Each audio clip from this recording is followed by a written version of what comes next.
Haleluya. Puji Tuhan. Ya, Shalom. Salam sejahtera dalam kasih Tuhan Yesus Kristus.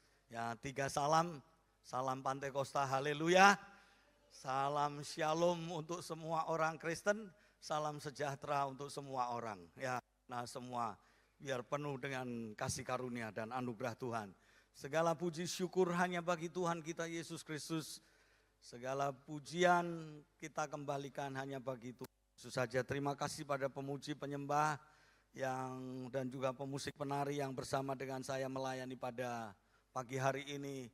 Serasa di rumah sendiri ya saudaraku, di Gereja Hagia Family. Terima kasih kepada Bapak Gembala, Bapak Ibu Pendeta Yos Minandar, Bapak Pendeta Jeff Minandar dan juga istri.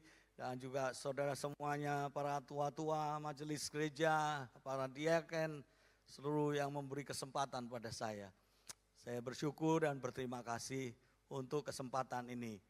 Saya hanya penerus dari pelayanan dari ayah saya.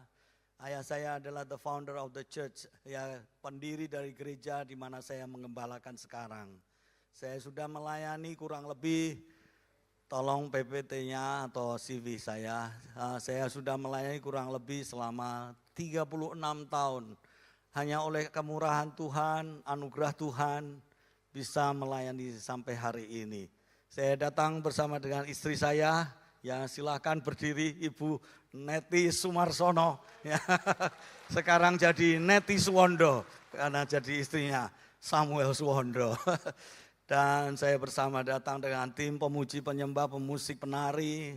Suatu kehormatan yang sangat besar yang diberikan pada kami untuk bisa melayani, yaitu keluarga besar GBDI Mahanaim. Sungguh luar biasa, nggak pernah saya pikirkan saudaraku. Sebab saya melayani tinggal di Yogyakarta, selamanya saya di Jogja ya saudaraku. Saya terus menerus di Yogyakarta. Puji Tuhan, saya telah dikaruniai 3 orang anak. Ya, saya saat ini punya 3 orang anak. Anak pertama namanya Amanda, yang kedua namanya Joy, yang ketiga namanya Victorio. 2 perempuan, 1 laki-laki. Dan saya sudah bercucu ya saudaraku, saya sudah mempunyai cucu. 2 cucu saya namanya Aaron dan Abel. Ya, mereka adalah tinggal di Australia. Anak kami yang pertama mantu dan juga cucu kami tinggal di Australia, melayani Tuhan di sebuah gereja di Indonesian Harvest Church. Ya, gereja Harvest tapi tidak berafiliasi dengan Harvest di sini. Yang satunya juga anak Joy, dia studi S2, dia mengambil education dan sekarang juga masih mengajar, yaitu di child care, yaitu pengasuhan anak-anak yang masih kecil-kecil ya saudaraku. Dan yang ketiga Victorio, saya bawa pulang ke Yogyakarta untuk menemani di dalam pelayanan kami. 36 tahun kami melayani.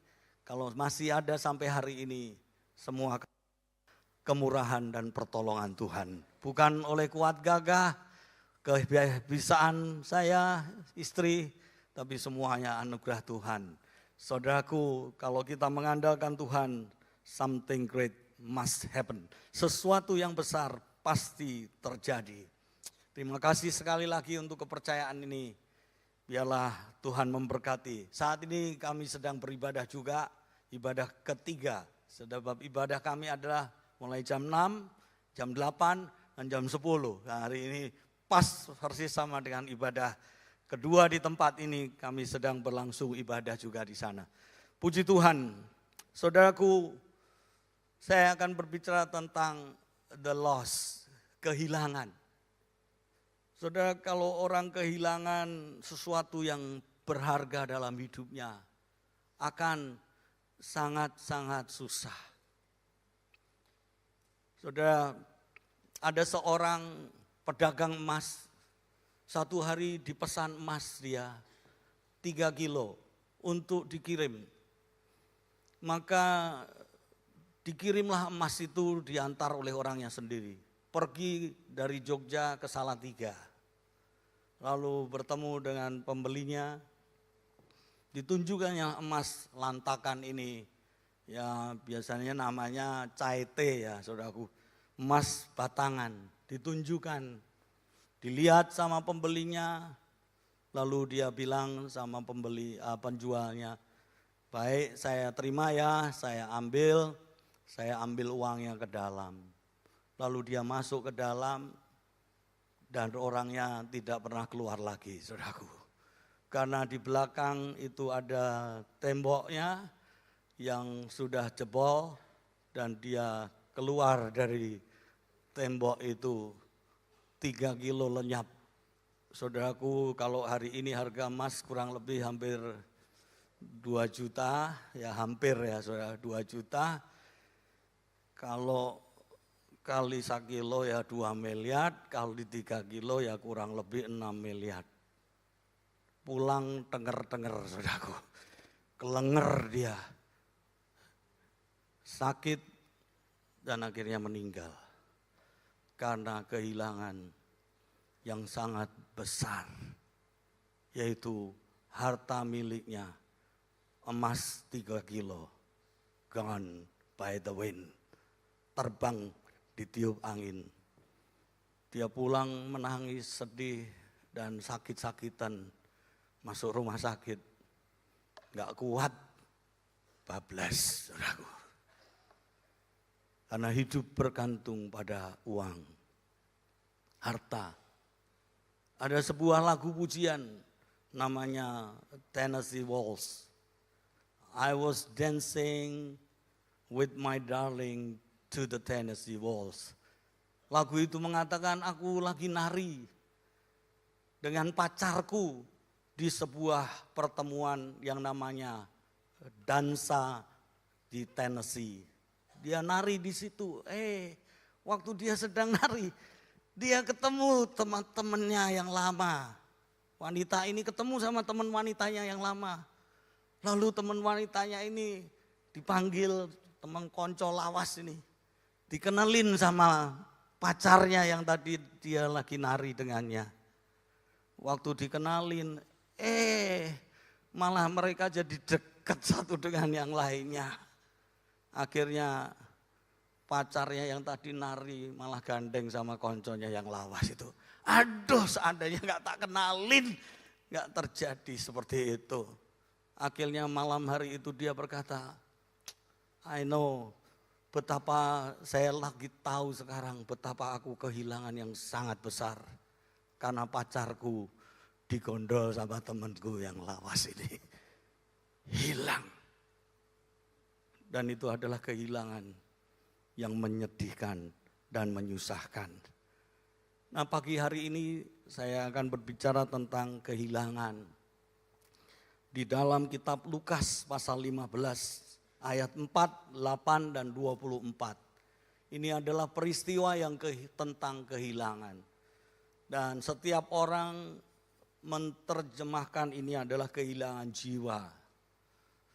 Tapi saya akan mencoba untuk mengambil dari sudut yang lain tentang kehilangan dari perspektif yang lain. Bukan hanya masalah kehilangan jiwa, kehilangan orang berdosa, tetapi kehilangan dari sudut pandang yang lain yang saya harap bisa relevan untuk gereja Tuhan dan jangan sampai itu terjadi dalam hidup kita. Mari kita baca kitab Lukas pasal 15 ayat yang keempat, 8 dan 24. Siapakah di antara kamu yang mempunyai 100 ekor domba dan jikalau ia kehilangan seekor di antaranya tidak meninggalkan yang 99 ekor di padang gurun dan pergi mencari yang sesat itu sampai ia menemukannya. Atau perempuan manakah yang mempunyai 10 dirham dan jika ia kehilangan 1 di antaranya, tidak menyalakan pelita dan menyapu rumah serta mencarinya dengan cermat sampai ia menemukannya. Ayat 24, sebab anakku ini telah mati dan menjadi hidup kembali. ia telah hilang dan didapat kembali, maka mulailah mereka bersukacita. Saudaraku, sekali lagi, gambaran kehilangan di dalam kitab Lukas pasal 15 ini berbicara tentang kehilangan orang-orang yang tersesat. Kehilangan orang-orang yang dulu cinta Tuhan lalu menjauh daripada Tuhan. Itu gambarannya tentang domba, tentang koin, tentang anak hilang. Tapi saya ingin mengambil dari sudut yang lain, yang boleh menjadi contoh kehidupan kita, supaya jangan sampai kehilangan hal seperti ini. Domba adalah berbicara tentang kehilangan binatang yang dipakai sebagai korban untuk persembahan. Di dalam imamat Lewi, di dalam tata cara orang Yahudi, di sana selalu berbicara tentang domba. Ada korban bakaran, pasti ada domba, lembu, sapi. Korban keselamatan, pasti ada korban domba. Korban penghapus dosa, korban penebus salah.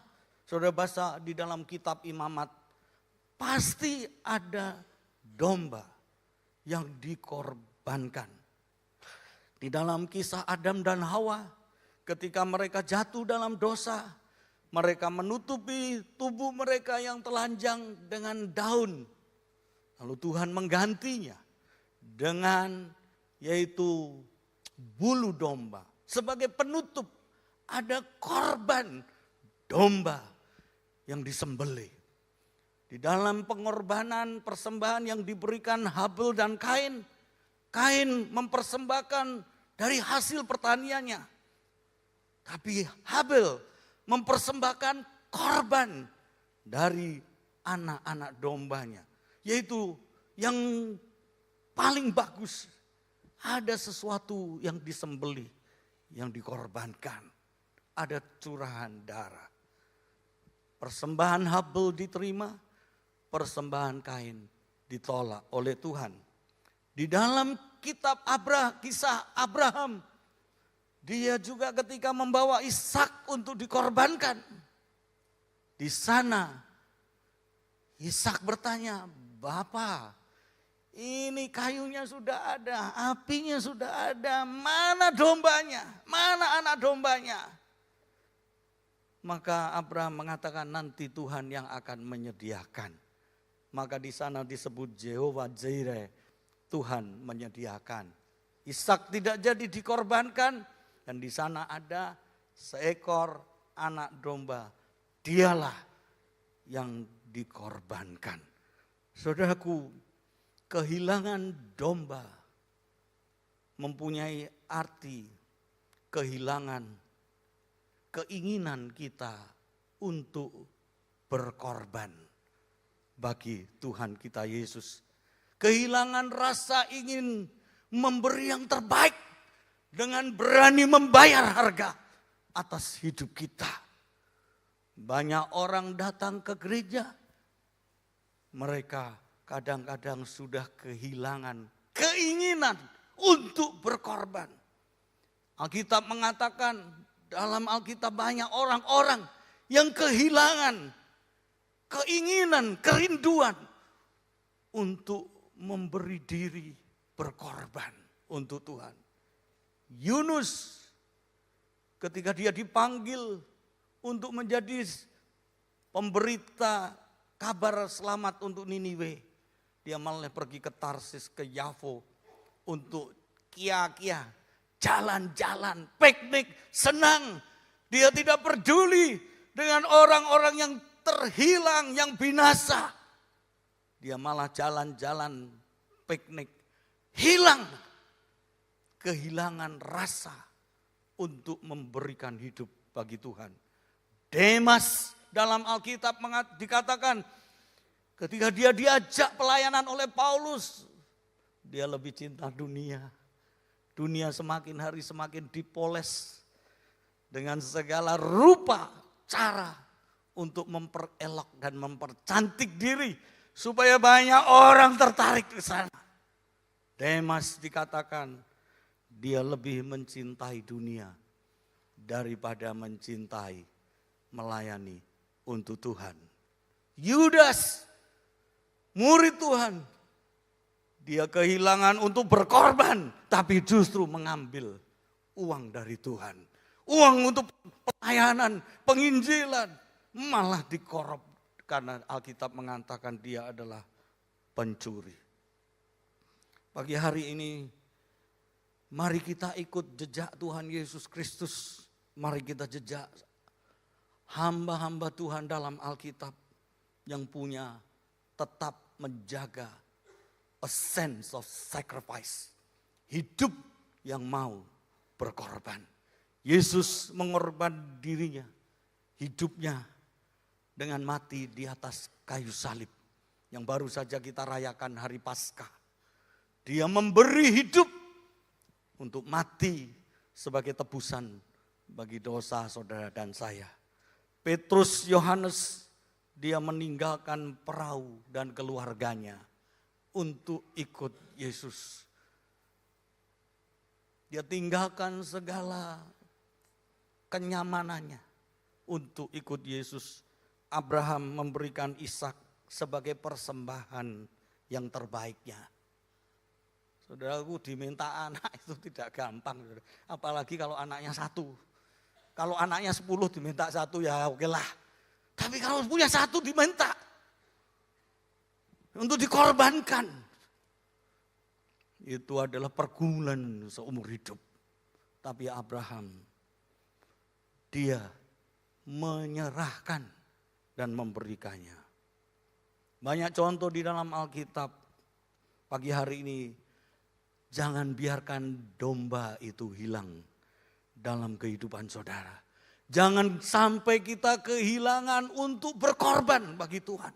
Jangan sampai kita kehilangan untuk kerinduan mau bayar harga untuk Tuhan.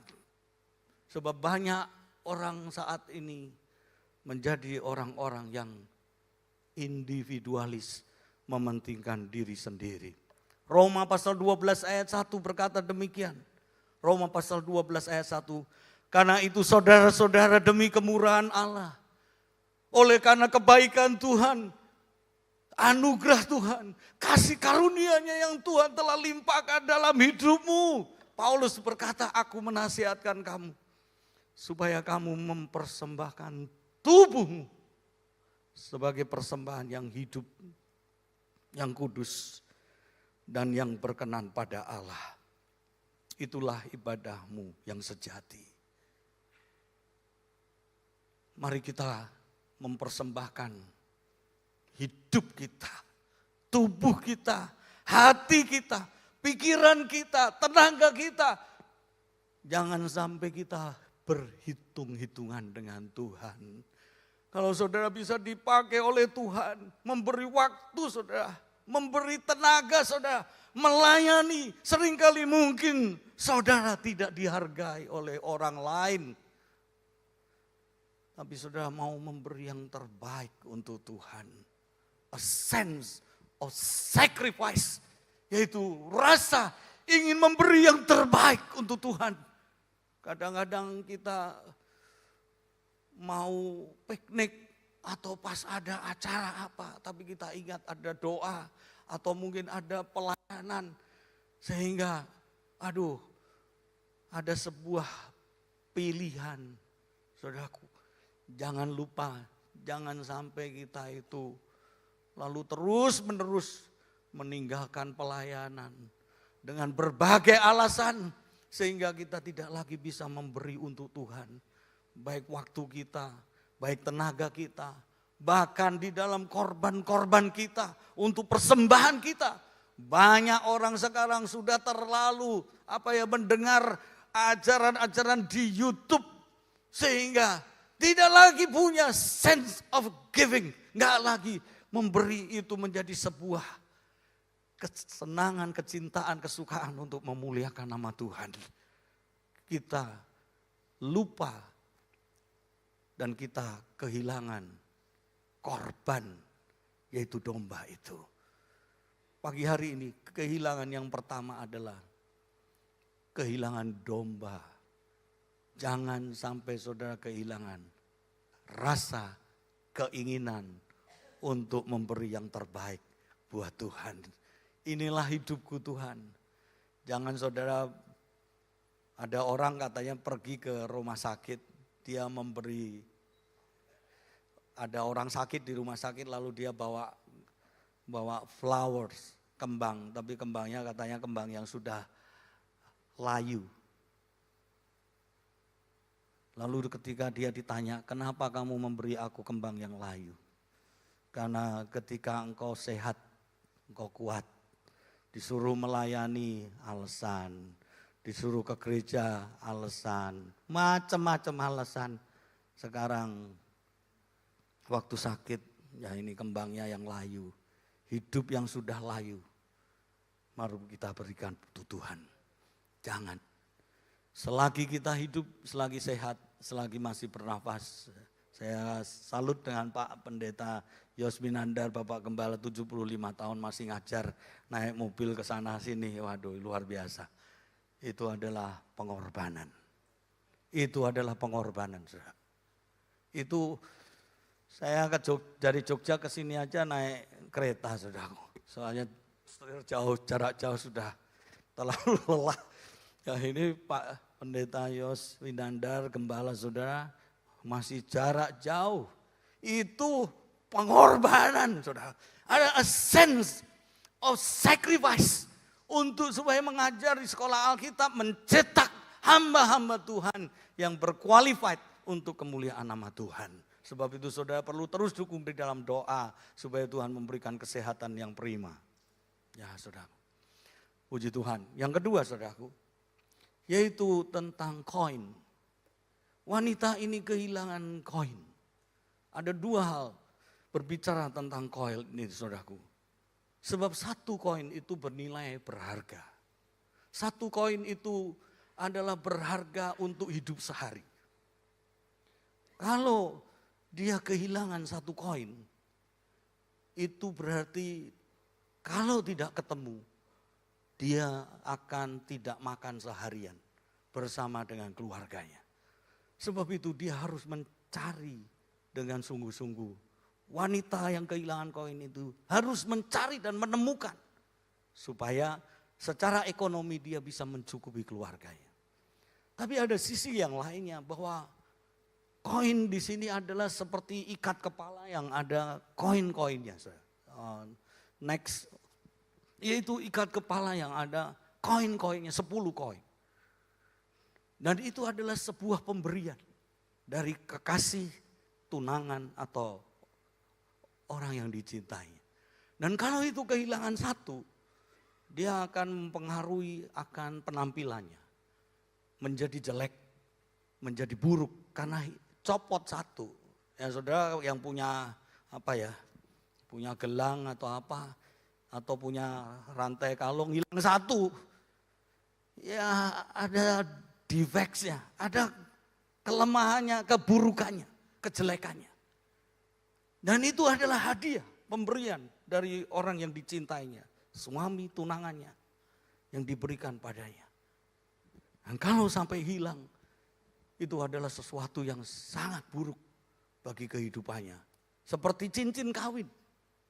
Ya, ibarat cincin kawin, kalau itu hilang, itu sesuatu yang sangat memalukan bagi wanita ini, perempuan ini. Sebab itu Alkitab mengatakan ketika dia hilang satu mata koinnya, dia harus menemukannya.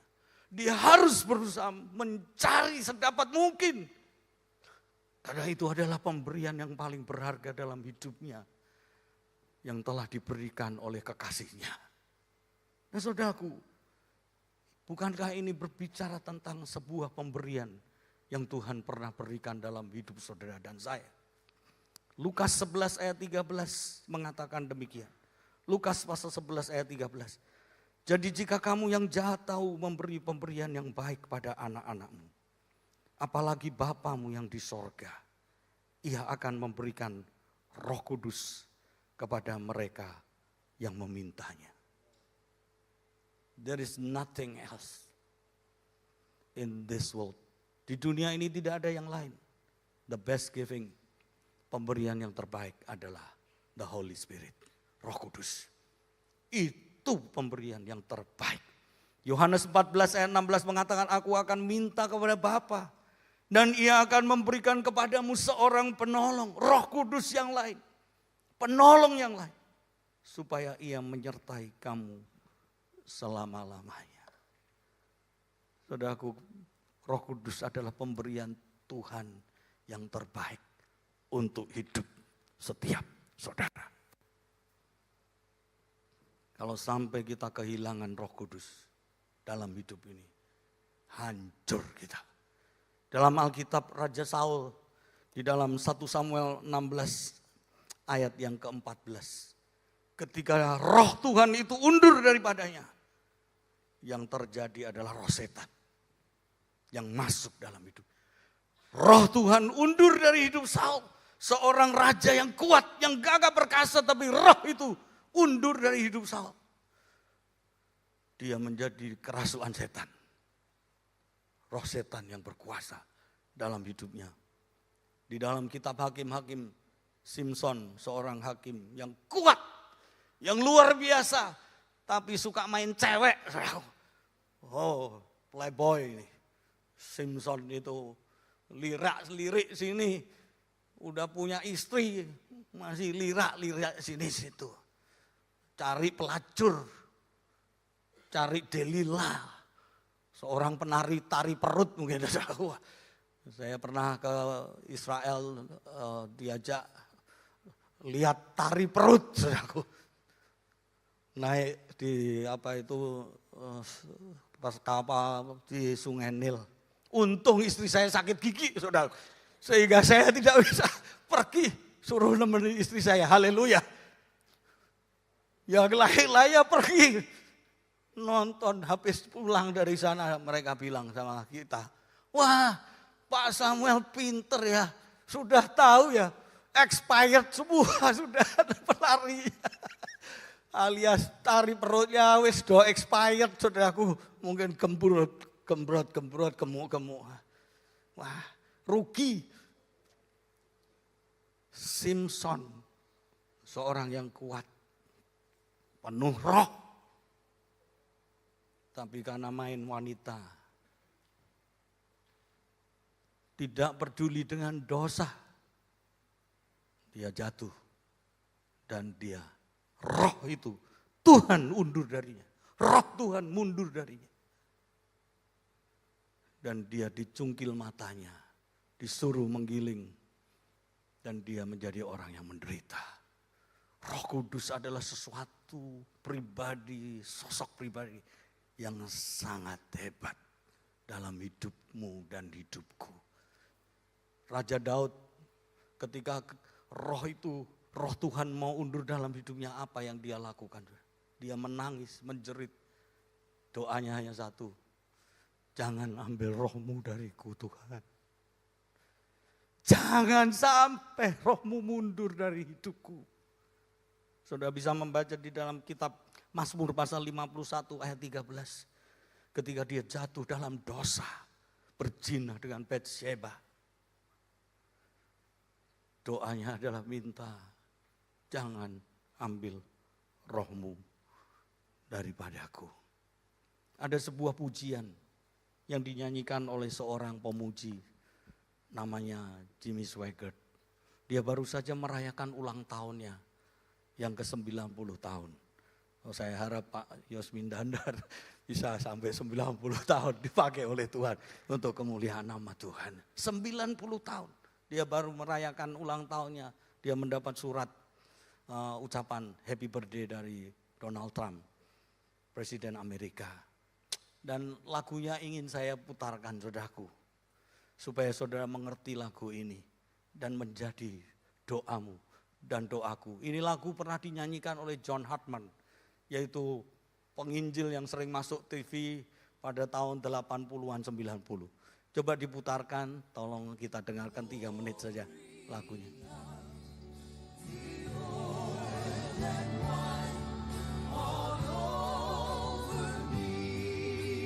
Tuangkanlah minyak dan anggur itu ke seluruh Just hidupku. the touch of the hand, precious Jesus,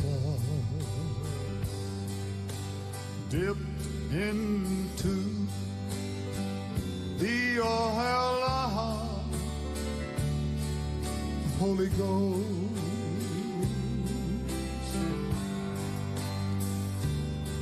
It will soothe all my fears, wipe away all my tears. It's the anointing I need the most.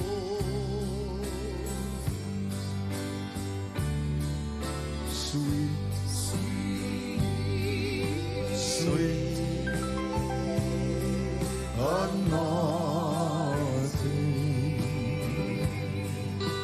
flowing down to make me clean like a mighty rushing stream. Sweet, sweet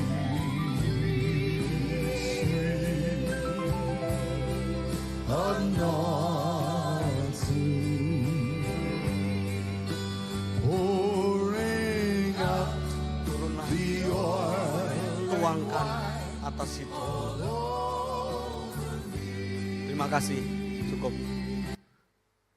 Saudaraku, dia memuji ini usia masih muda. Tapi ada juga pujian yang dia naikkan, sweet, sweet anointing. Urapan yang sangat manis. Saya pernah lulus ujian pendadaran, dapat gelar S1. Saya bahagia, senang. Saya pernah dapat pekerjaan, saya senang. Saya pernah dapat istri, saya senang. Saya pernah dapat anak, saya senang.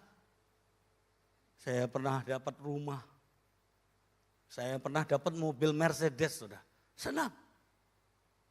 Tahun 2006-2007, hadiah dari BCA.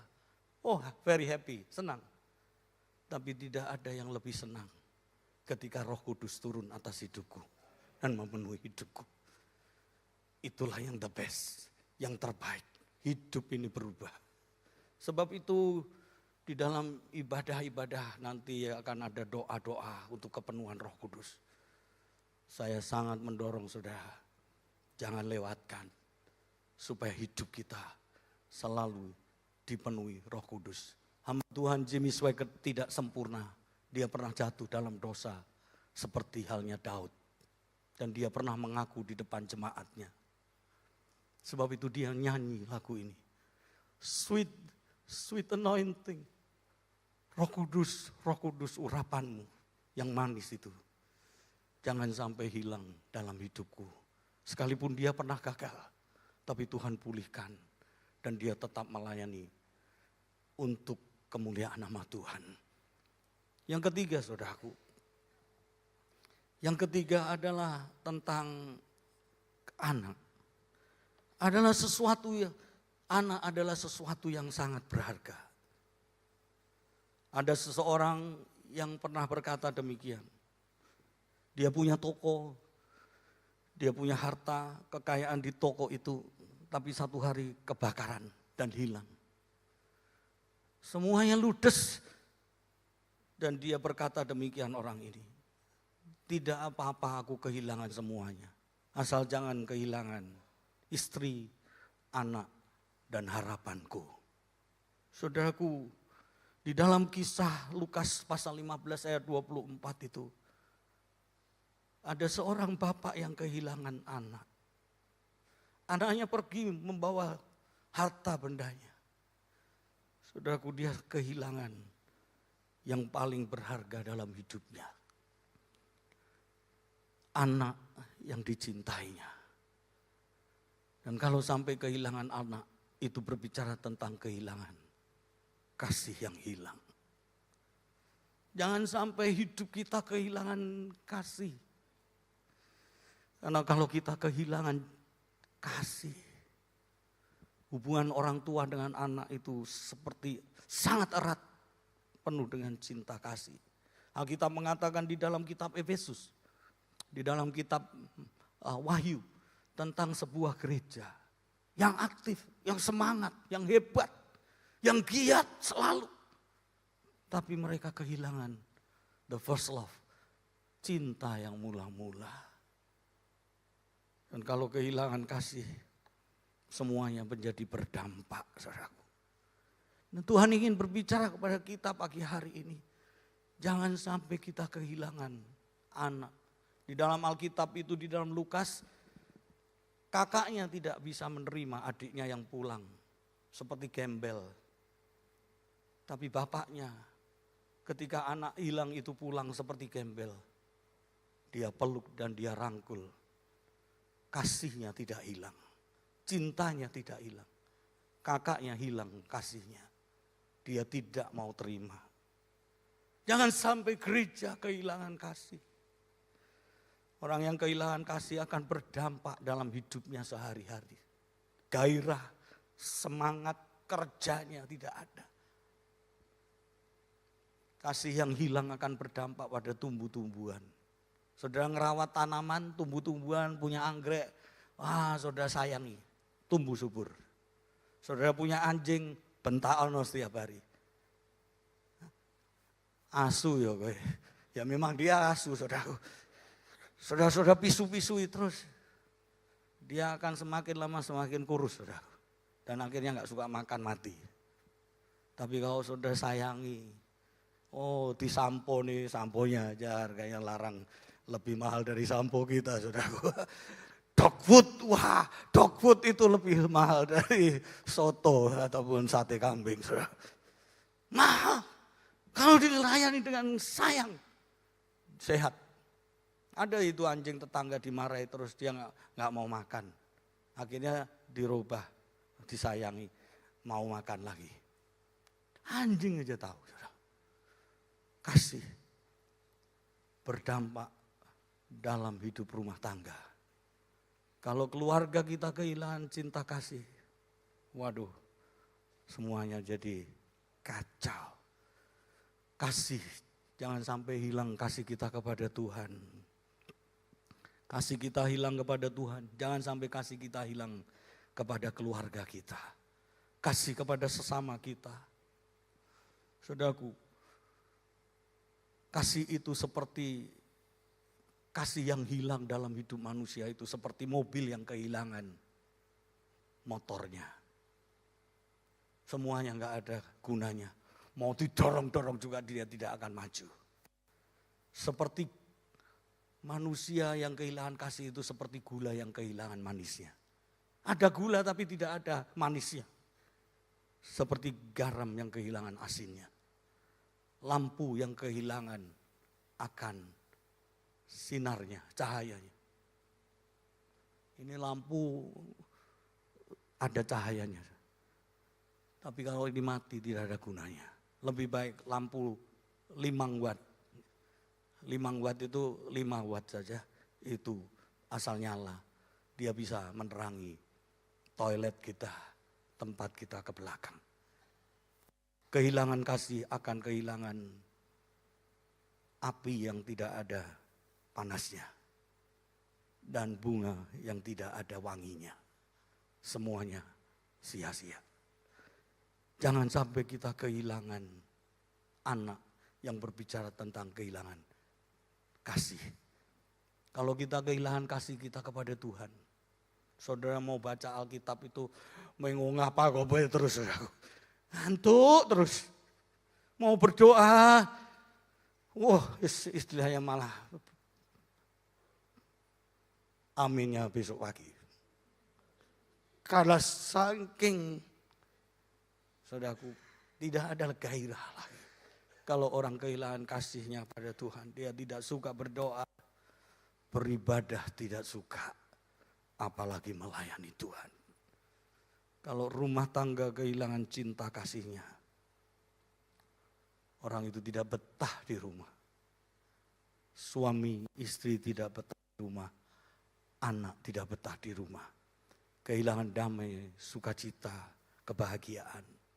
Rumah menjadi seperti neraka. Pagi hari ini saya undang pemuji penyembah untuk maju ke depan. Jangan sampai kita kehilangan 3 hal ini. Yang pertama domba, yaitu kehilangan untuk berkorban pada Tuhan. Memberi pada Tuhan. Memberi hidup tubuh kita untuk memuliakan Tuhan, untuk melayani Tuhan. Jangan sampai kita kehilangan a sense of sacrifice kita. Memberi yang terbaik dari segala berkat yang Tuhan percayakan dalam hidup kita. Jangan sampai kita kehilangan koin, pemberian yang terbaik dari pacar kita, kekasih kita, Yesus Kristus, the Holy Spirit, Roh Kudus. Itu yang terutama dalam hidup kita. Dan yang ketiga, jangan sampai kita kehilangan anak yang berbicara tentang kehilangan akan kasih kita. Supaya jangan kita dibuang oleh Tuhan, dimuntahkan oleh Tuhan, tetapi boleh disayang.